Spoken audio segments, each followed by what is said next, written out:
5e porte. Le labyrinthe des pensées. Au réveil, bien vite une conversation s'engage entre Yes et Argousin, car tous deux pensent qu'ils tiennent la vérité par la porte qu'ils ont choisie.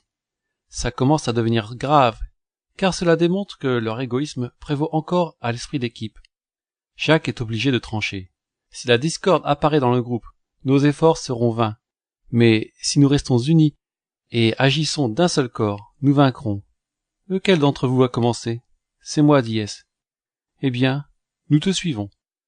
Sans mot dire, les hommes se préparent à franchir la 5e porte. Yes ouvre la voie, les autres suivent.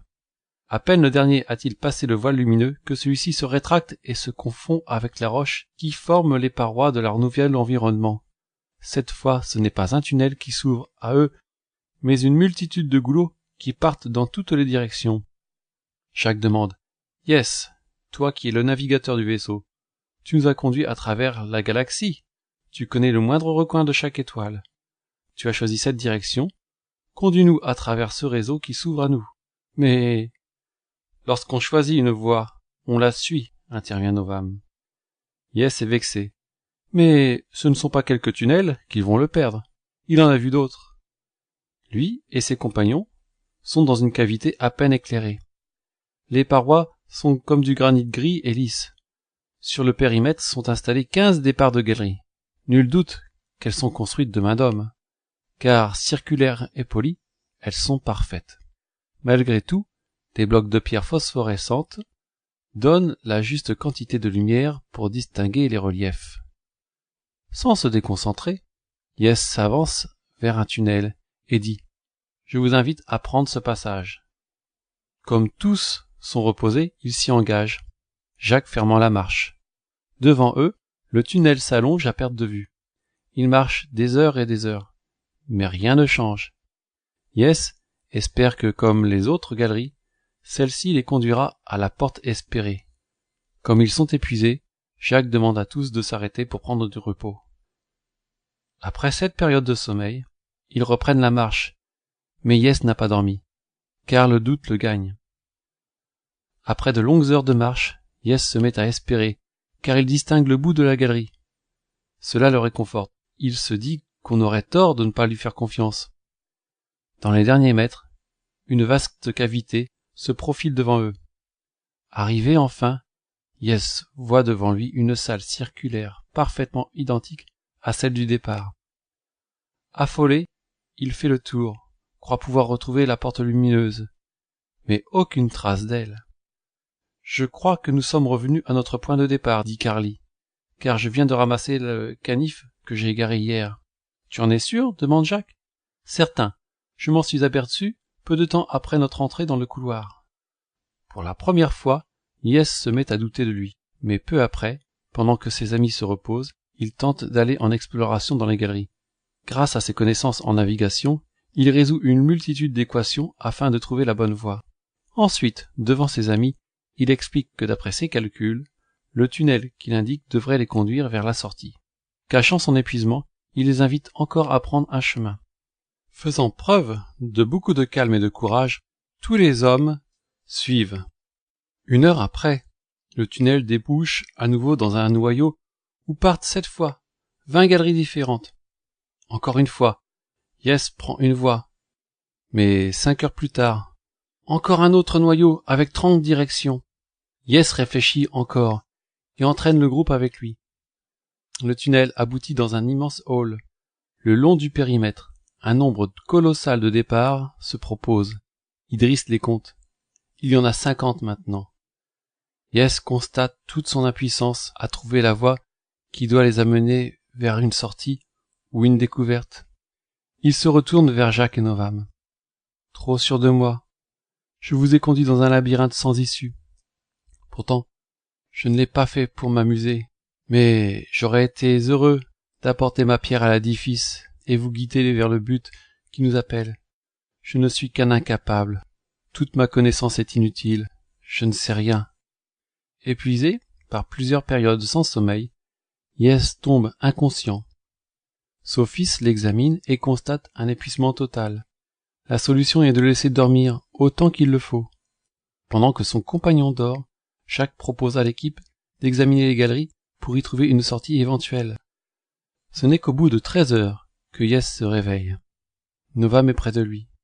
J'ai dormi plutôt longtemps. C'est une chance, tu étais tellement fatigué. Avez-vous trouvé une sortie? Non, mais nous comptons sur toi.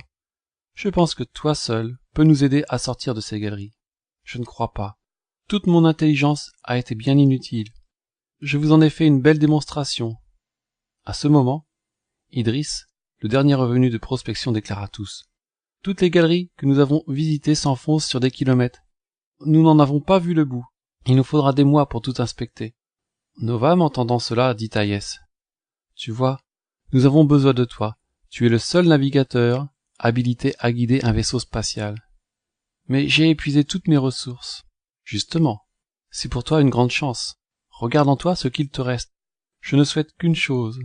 C'est vous sortir de là où je vous ai entraîné. Je désire de tout mon cœur rendre la liberté à tous mes amis. Je suis certainement responsable de vous avoir guidé à travers ce trou éthérique qui nous a été fatal. J'aurais dû le prévoir. Nous avons des cartes pour cela. Non, Yes, tu n'es pas fautif, mais tu viens de faire allusion à l'essentiel. Yes s'examine un court instant. Maintenant, mon cœur me guide. Au diable les équations. La vérité ne se calcule pas. Suivons notre intuition. Laissons-nous guider. Sur cette phrase, Yes se lève et avance vers une galerie qui avait déjà été visitée. À 10 mètres à l'intérieur, Yes pose sa main sur un bord lisse et noir de la paroi et à son contact, celle-ci se trouble et devient lumineuse comme les voiles des portes précédentes. En moins d'1 minute, la porte apparaît dans sa globalité. Tous sont émerveillés. Novam dit « Suivons Yes, c'est un guide infaillible. » Alors tous passent la porte lumineuse. Ils se retrouvent au point de départ. Autour d'eux, les 12 portes de lumière. Et Novam, pour chanter les bienfaits de Yes, souffle à tous ce poème. Tu restas longtemps le guide des étoiles, dans ton vaisseau parcourant l'espace sidéral. Que deviens-tu, tombé ainsi sur cet astre? Ta vie deviendrait-elle un très grand désastre? Laminé par le sable, enterré vivant, tu ne restes pas moins un grand combattant. Les entrailles de l'esprit montrent la réalité, qui depuis la nuit des temps sont restées cachées. Ta tête bien remplie, il te faut la vider pour sortir du labyrinthe de tes pensées. Mets toutes tes connaissances en sommeil. C'est à cet instant que viendra le grand réveil. Pour ouvrir toutes les portes du bonheur, tu devras présenter devant tous ton cœur. Par un désir infaillible de vérité, toutes voies te guideront vers la liberté. Tous saluent Yes de les avoir conduits jusqu'ici. Mais celui-ci leur répond « C'est trop peu de choses, car j'aurais voulu vous mener vers une réelle sortie d'où nous pourrions contempler le ciel et les étoiles. » C'est à ce moment qu'Argousin demande à Novam « Mais pour quelle raison passer à travers toutes ces portes, si c'est pour revenir au point de départ et s'épuiser ainsi, au risque de mettre nos vies en jeu? Je conçois que nous faisons des circuits qui nous ramènent devant les portes, mais demande aux amis qui ont traversé leurs portes personnelles s'ils sont revenus à la case départ. » Argousin se tourne justement vers Yes, qui lui dit « C'est comme si cette porte avait attendu ma venue depuis toujours, afin de mettre en évidence ma vérité jusqu'à présent cachée en moi.